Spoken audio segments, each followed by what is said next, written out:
Yeah, like I know it's just so hard to categorize my music. Like I literally mix so many different genres into one, but R&B is a huge influence in my music, especially Aaliyah. She's like one of my idols. So the fact that I'm even winning this in her dress is like, oh my lord. But thank you guys so much, and I'm gonna go now. Thank you. Here's the deal. Tyla's rising fast, but fans are calling her out for something serious. She's looking less like herself and more like a mashup of Beyoncé, Rihanna, and Aaliyah.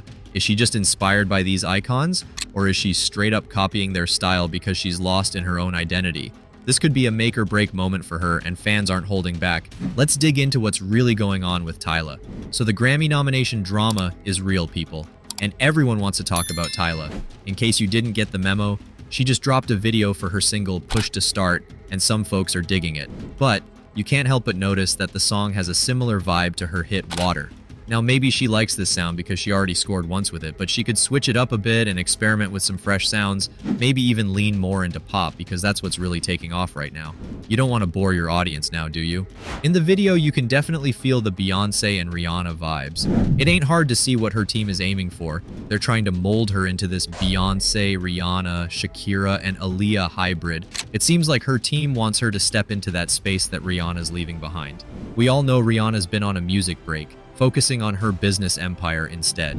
And let's be real, Rihanna herself even hinted that music was just a starting point for her, and now she's all about her other ventures. People support her decision, and comments such as these are all over the place. If Rihanna's actually quitting music, then honestly, I say good for her. She has nothing left to prove. She's been dominating the music industry ever since she was a teenager, has loads of classic songs and a stellar body of work. Plus, she has two beautiful children to look after, so it makes complete sense.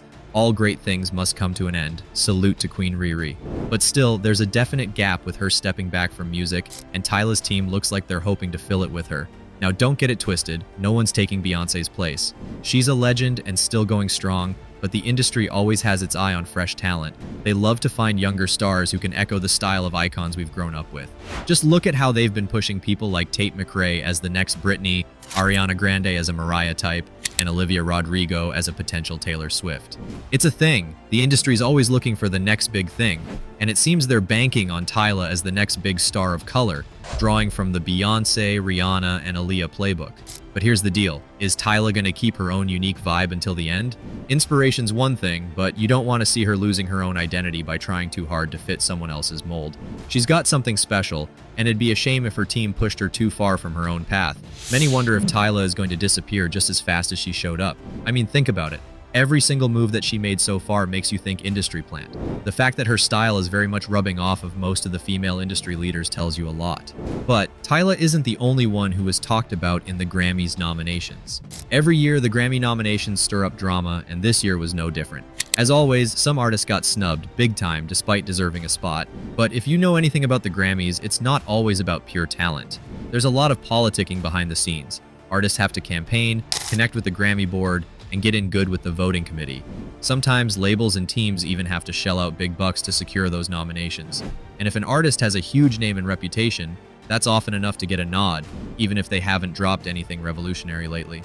First off, big shout out to Muni Long, who finally got her moment with nominations in 3 R&B categories. This is way overdue. She's been grinding in the industry for over a decade, and her album Revenge is solid. Plus, her hit Made for Me was everywhere, so she totally deserves this.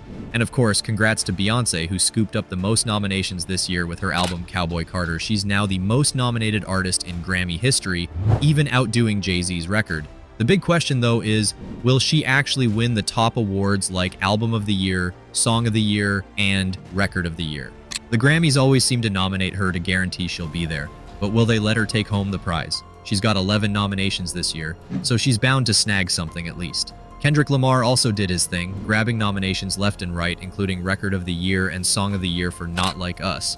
Ironically, a lot of these nods are for his songs that take shots at Drake.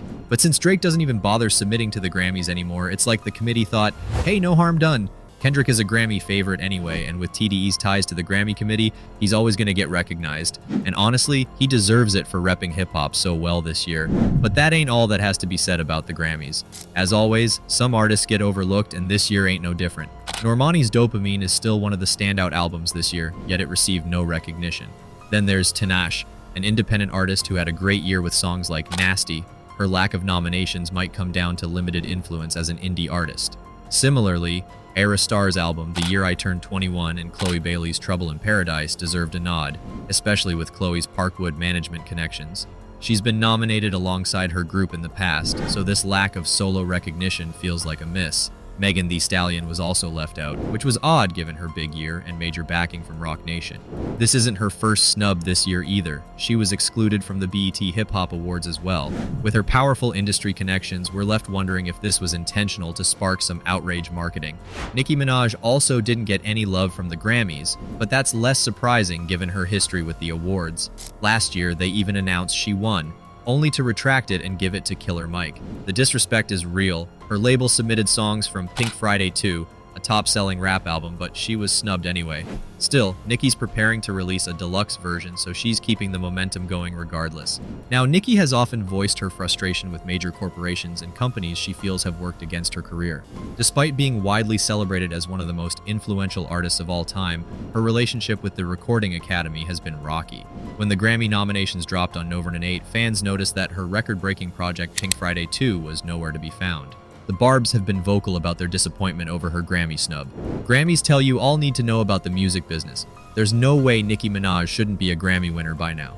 Though Nicki did not comment on the Grammy situation, she did recently announce her Pink Friday 2, The Hiatus, set for release on December 13, following her Billboard #1 album Pink Friday 2 from last year. Even without the Grammy nomination, Nicki still ranks among the top-selling artists of the 21st century, recently achieving a rare milestone with 2 Diamond-certified singles, Super Bass and Starships, making her the first female rapper to reach this level. But there are also a few other names who got overlooked, it seems like. Nicki ain't the only one. First in line is Ariana Grande. Ari's fans were disappointed she didn't get more recognition for her music, especially her hit We Can't Be Friends. While she received pop category nominations, she missed out on the big ones. But the competition in pop is fierce this year, with heavy hitters like Taylor Swift, Lady Gaga, and newer artists like Sabrina Carpenter also making waves. While Ariana's focus on acting this year might have contributed to her lack of nods, she did secure a nomination for Best Pop Duo with Brandy and Monica on The Boy Is Mine remix, a full-circle moment as Brandy and Monica won a Grammy for the original track. In the end, the Grammy nominations have shown a number of things, but Tyla somehow seems to be in the middle of it all. Do you think she's in an identity crisis, and do you expect her music to change a lot in the future? Drop your thoughts below and stay tuned for more.